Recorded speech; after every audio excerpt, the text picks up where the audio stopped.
Hi, everybody. Charlie and Linda Bloom are here today to talk with you about Are You Lonesome Tonight? And we're speaking about loneliness. I want to define the term.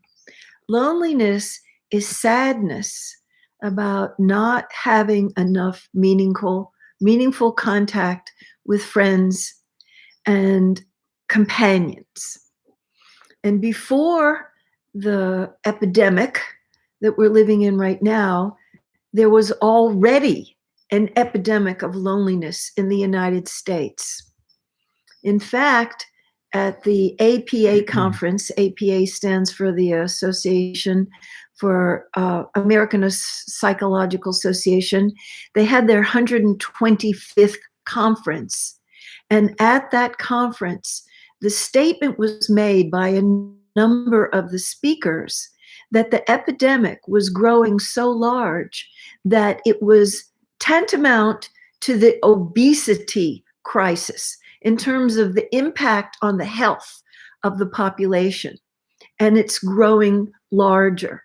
So the obesity has been all over the media, and the aloneness that people are feeling, not wanting to be alone, that has not been all over the media. And of course, because of the shelter in place orders all over the country to stay safe from getting the coronavirus, people are feeling even more isolated than they had been under normal circumstances. You might not be aware that 25% of the people in this country either live in an apartment or a house all alone. That's a lot of people. And when the Association for Retired People, the American Association for Retired People, ARP, did a study of 42.6 million people starting at the age of 45 and up. These were not real elderly people. 45 is still midlife. A whopping 35% of those people that were inventoried said that they suffered with chronic loneliness. That's 35%. It's a lot of people suffering with chronic loneliness. So even before the pandemic, it was a serious problem in this country. It's even more serious problem now that we're having to stay away from each other.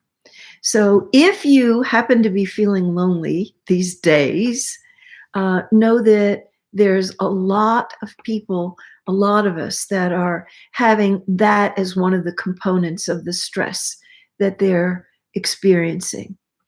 And I'm going to talk to you a little bit later about how to de-stress if loneliness is an issue for you. Okay. Hello, everybody.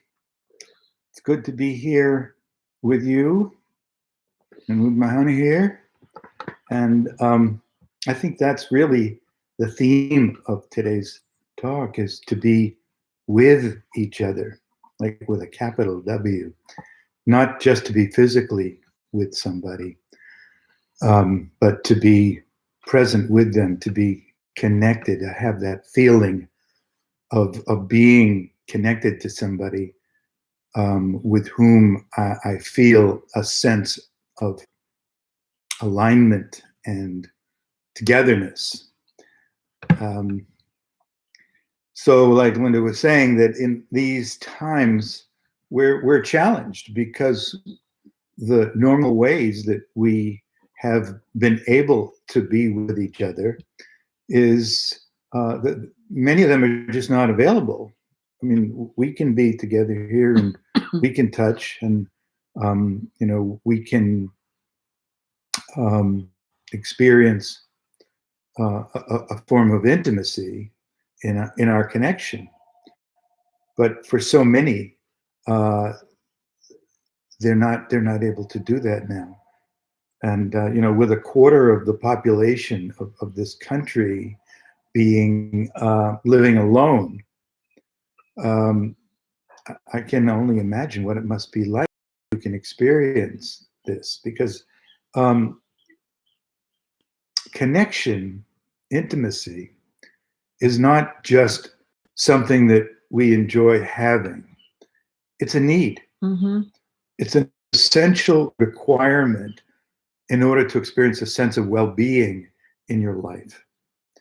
And when we don't have that essential connection, then we experience disconnection, we experience separateness. Actually, loneliness is a form of grief. It's a feeling of having lost or being uh, without the sense of connection that we need in order to thrive. And so there's sadness in loneliness. There's fear in loneliness.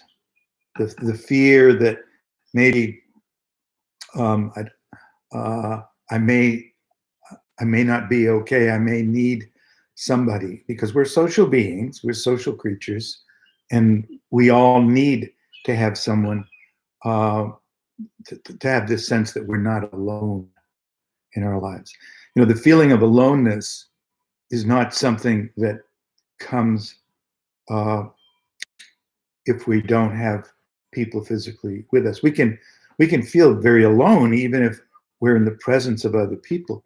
We can feel alone in a crowd. We can be alone and not have anyone there, but not feel lonely. So it's so much whether there are people physically present with us, but it's how we are relating to our experience and degree to which we feel that we're in connection with other people. So, for example, well, let me share one of my favorite quotes, and this quote is from an Indian saint named Nisar Degata, and he says that the mind creates the abyss, and the heart crosses it. So the abyss is the space that separates us from others. It also separates us from ourselves, the gap that prevents us from feeling connection. And when we are in our mind, when we're in our thoughts, when we're kind of distracted and not really fully present in our lives with other people and with ourselves, because we're caught up, we're lost in thought. Not that there's anything wrong with thinking, but there's a difference between thinking and being lost in thought. When we're lost in thought, we're not present, we're not available, we're not able to connect. So the mind creates that disconnect that when we get lost in thought, and the heart crosses the abyss. And the heart is the truth of my experience right now. People talk about mindfulness. Mindfulness is experiencing the heart of our current experience, to be really fully present and engaged.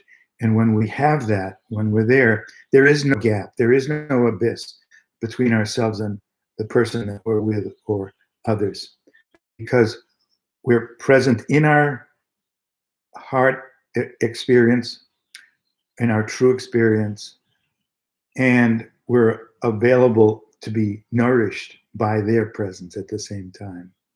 That's the kind of connection that we're talking about that heals the feeling of loneliness.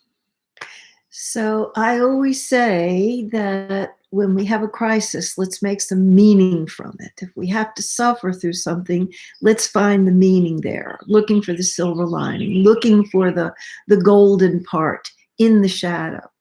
And I think this is a really extraordinary opportunity for those of us who are feeling lonely to do something about that, to reach out more. I really understand that it's risky to do it, to reach out to our neighbors, to reach out to our friends, to get on the phone, to call people. We maybe not reach out as much as we used to in the past, and the times call for it. My introvert friends that I'm talking to are really enjoying being sequestered at home. They're loving having the meditative time and not being out in the world. But us extroverts, and I've been called a flaming extrovert, we need to connect with people to thrive. And so I know it can be a bit daunting to reach out. It can feel vulnerable. We may have people who don't call us back or don't respond, and that can hurt. And then we would need to maybe reach out again. Maybe they were busy. Maybe they didn't get the email. Maybe they didn't get the message. And if we reach out again and they didn't return our call or respond to our email the second time, maybe we need to let go and find some other people. But to continue the process and not just stand it, not just bear it. One of the things that I've been doing has been writing old-fashioned cards to people. I call them the just because cards. They're not a Mother's Day card. They're not a Father's Day card. They're not a goodwill card, and they're not a Christmas card or a birthday card. They're just because I'm thinking of you. And the people who are the most precious to me, they're the ones that are getting those cards, just with a little note about how I'm doing. And I hope that they're doing well too. I hope they're finding some meaning in this crisis. I hope they're finding some way to have a deeper understanding of what really means something to them. This has been confrontive for me to have so much time disconnected from my normal activities and to be disconnected from my family and my friends. And I was aware before, but I'm more acutely aware now that my deepest life satisfaction comes from connecting to these essential and important people in my life. And so even though it may be a little risky to do it, it's so satisfying when there is a response and there is a deep connection with the people and we feel met. And so it could be one of the beautiful things that could come out of the crisis, that we have a deeper appreciation of how the people who are really important to us and that we've deepened the connection with them while we have a chance to, and not just go back to business as usual when the pandemic passes, but continue to make sure that we're really, really connected to these precious people in our life. Couldn't say it better myself. Oh, good. All right. We wish you to stay safe and connected.